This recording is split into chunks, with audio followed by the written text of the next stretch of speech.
વાલી જોજે તરવેણ નો વટાવ જાવો જોઈ નહીં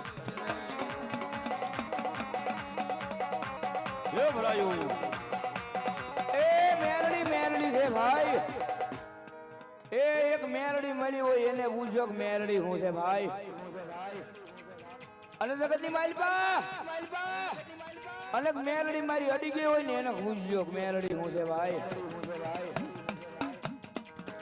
અને મેરડી મળે એટલે કે રાખ માણા ભિખારી હોય અને બંગલાની માઇલ પર રાજ કરાવે ને એ મેલડી હો હા અને જેને મારી મેલડી અડી જાય ને પણ મારા દીકરા એક દી આમ જો બજારમાં ભીખ માંગવા જા જો બજારમાં ભીખ માંગવા જા જો સામેથી પાટાનો ઘા નો આવે ને તેટલો હું મેલડી નો હોય બાપ